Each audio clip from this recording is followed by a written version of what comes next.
विज्ञान आप सभी का सभी हम स्वागत करते हैं। तो हमने जो प्रीवियस क्लास में देखा था, उस क्लास में हमने इस क्वेश्चन को आपको होमवर्क में दिया था।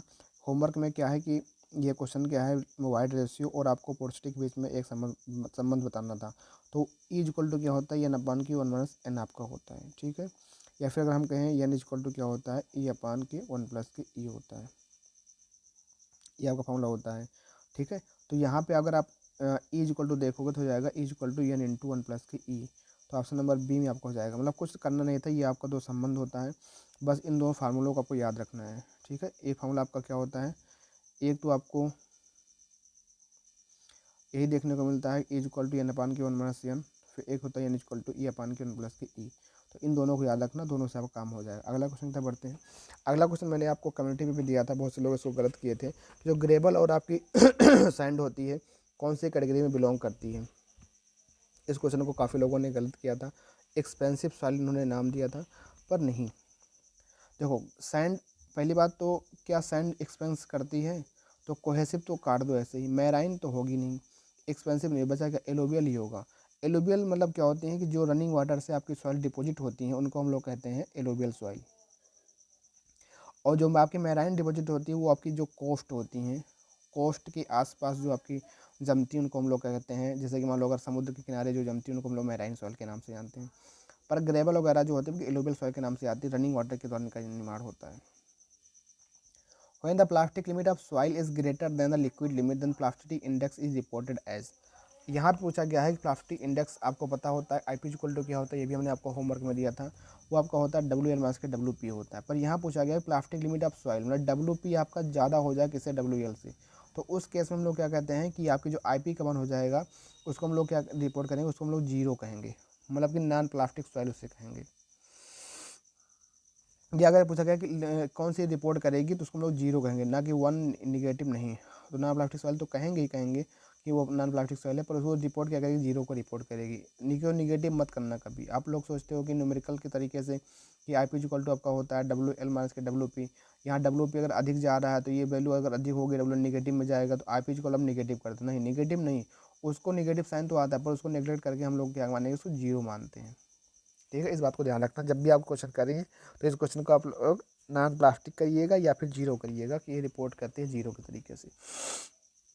आगे बढ़ते हैं, जल्दी से हम लोग एसएससी के प्रीवियस क्वेश्चन कर लेते हैं, फिर हम लोग ईएससी के भी क्वेश्चन करेंगे सॉइल मैकेनिक्स के। The ratio of liquid limit minus के water content, liquid limit minus के वाटर कंटेंट डिवाइड बाई के प्लास्टिसिटी इंडेक्स, मतलब कि डब्ल्यू एल मास के डब्ल्यू पी। ये क्या होता है, फार्मूला होता है किसका, कंसिस्टेंसी इंडेक्स का, सी का, ठीक है। तो ऑप्शन नंबर सी आपका हो जाएगा राइट आंसर। यहाँ पे एक है लिक्विडिटी इंडेक्स। लिक्विडिटी इंडेक्स का फार्मूला क्या होता है, उसको याद कर लेना कि आई एल से क्या होता है, L N P, L N P divide by नीचे सब में आई पी रहता है। एल एन पी मतलब क्या हो गया, आई एल जब होगा तो यहाँ एन आएगा, पी आएगा, मतलब कि नेचुरल वाटर कंटेंट में से प्लास्टिक लिमिट को घटा दिया गया, अपन की आई पी हो गया। आई पी तो आपका डब्ल्यू एल डब्ल्यू पी आपको याद ही होगा, ये होता है। फिर एक है सिंकेज रेशियो। सिंकेज रेशियो आपका जो होता है, उसका फार्मूला आपको देखने को मिलता है कुछ इस तरीके से, कि सिंकेज रेशियो आपका जो होगा कि उसके वॉल्यूम में वाटर कंटेंट में परिवर्तन करने से करस्पॉन्डिंग उसके वॉल्यूम में होने वाला जो परिवर्तन होगा, सिंकेज रेशियो कहलाता है। एक का फार्मूला ये भी होता है gamma D by gamma W. कई बार पूछा गया है कि gamma D by gamma W क्या होता है, तो सिंकेज रेशियो का ही फार्मूला होता है, ठीक है। अगला क्वेश्चन आपका है टफनेस इंडेक्स। टफनेस क्या होता है, आई टी इक्वल टू क्या होता है, आई पी अपान के आई एफ होता है, जो कि शेयर स्ट्रेंथ के बिहेवियर को मतलब बताता है, सॉइल के शेयर स्ट्रेंथ के बारे में बताता है आपका टफनेस इंडेक्स। प्लास्टिक इंडेक्स अपन फ्लो इंडेक्स का वैल्यू होती है, 1 से 3 के बीच में इसकी वैल्यू होती है लगभग, आईटी का मान, ठीक है, जो कि सिलेक्शन के बारे में डिनोट करता है। आगे बढ़ते हैं, सारी चीज़ें यहाँ पे हो गई। आगे बढ़ते हैं, देखते हैं वैल्यू ऑफ वाइड।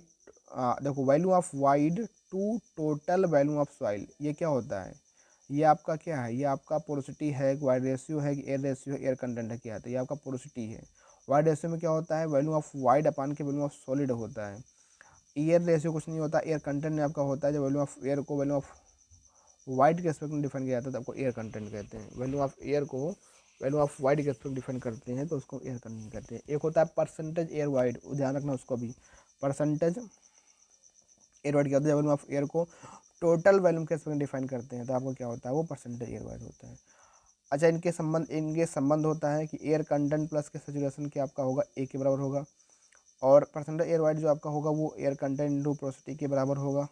ठीक है, एक आपका होता है ई इंटू एस आर बराबर W into G S.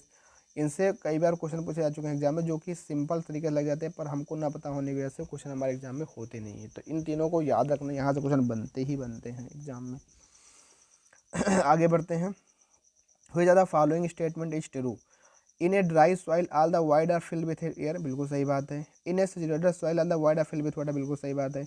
In partially saturated soil voids are covered with air and water, तो ऑल ऑप्शन आपका ऑप्शन नंबर डी हो जाएगा यहाँ पे। देखो, अगर आपकी कोई ड्राई सॉइल होगी तो वहाँ पे क्या होगा, सॉलिड होगा, और यहाँ पे ऊपर वाले पार्ट में क्या होगा, एयर होगा, वाटर यहाँ पे मौजूद नहीं होगा। अगर आपकी सैचुरेटेड सॉइल है तो नीचे आपका क्या होगा, सॉलिड होगा, यहाँ आपका क्या होगा, वाटर होगा, एयर यहाँ पे नहीं होगा, तो उसको हम लोग कहेंगे सैचुरेटेड सॉइल कहेंगे। एक सॉइल ऐसी होती है जो पार्सली सैचुरेट होती है, उस केस में क्या होता है, नीचे आपका सॉलिड होता है, बीच में आपका वाटर हो गया, थर्ड आपका एयर हो गया, मतलब सॉलिड भी रहेगा, वाटर भी रहेगा, एयर भी रहेगा।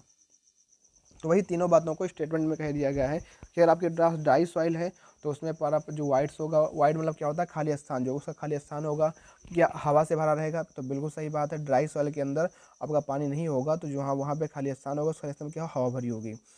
सैचुरेटेड सॉइल मतलब क्या होगा कि सैचुरेटेड सॉइल वो सॉइल होती है जिसमें जितने भी वाइड होते हैं उसमें क्या होता है, पानी भरा होता है, ये भी बात सही है। पार्सली सैचुरेटेड सॉइल में क्या होता है कि आधा पानी आधा आपका हवा होता है, मतलब कि कह रहा है कि जो खालिस्तान होगा, कुछ खालिस्तान में पानी होगा, कुछ खालिस्तान आपको वाइड होगा, तो बिल्कुल सही बात है। तो ऑप्शन नंबर थर्ड भी सही हो जाएगा। तो यहाँ पे आपका चारों विकल्प उत्तर सही है। विच आर द फॉलोइंग, ये दो बार आ चुका है। अगला question, void ratio for saturated soil is equal to, void ratio for saturated soil is equal to dash of water content and specific gravity. मतलब कह रहा है कि जो वाइड रेशियो आपका होता है सॉइल सैंपल के लिए, सॉइल के लिए, सैचुरेटेड सॉइल के लिए, वो क्या सम होता है वाटर कंटेंट और आपका स्पेसिफिक ग्रेविटी का प्रोडक्ट होता है, डिफरेंट होता है, रेशियो होता है। तो आपने एक फॉर्मूला बारह कई बार देखा होगा, ई इंटू एस आर बराबर डब्ल्यू इंटू जी एस। जहाँ पे कह रहा है कि सैचुरेटेड सॉइल है तो ई इंटू एस आर में एस आर क्या हो, सैचुरेशन को बताता है। अगर सैचुरेशन सॉइल इक्वल टू, अगर सैचुरेटेड सॉइल है तो वहाँ पे ये 100% होता है, मतलब कि एक की वैल्यू होती है। तो ई इज इक्वल टू क्या होता है, W multiply by G S. तो जो वाइड रेशियो यहाँ से निकल के आता है वाटर कंटेंट मल्टीप्लाई, मतलब कि क्या कहते हैं, प्रोडक्ट होता है जी एस का, तो प्रोडक्ट इंटू जी एस होता है। ऑप्शन नंबर बी आपको हो जाएगा यहाँ पे राइट आंसर, शायद इसका हो जाएगा ऑप्शन नंबर बी आपका यहाँ पे करेक्ट उत्तर होगा। Specific gravity of soil is, तो क्या होता है स्पेसिफिक ग्रेविटी ऑफ सॉइल क्या होता है, तो भैया इसको मैंने आपको पहले ही बताया था। जो स्पेसिफिक ग्रेविटी होती है सॉइल की, मोस्ट जो इनऑर्गेनिक सॉइल होती है उनकी रेंज जो लाई करती है 2.6 से लेकर के 2.8 तक लाई करती है, जितने भी आपकी मोस्ट ऑफ सॉइल होती हैं।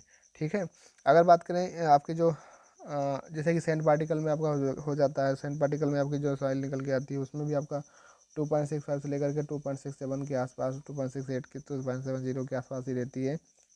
पर ऑर्गेनिक सॉइल की वैल्यू कम होती है, 1.5 से लेकर के 2.0 होती है। तो यहाँ पे same for clean dense and गलत बात है, डिटरमाइंड गलत बात है।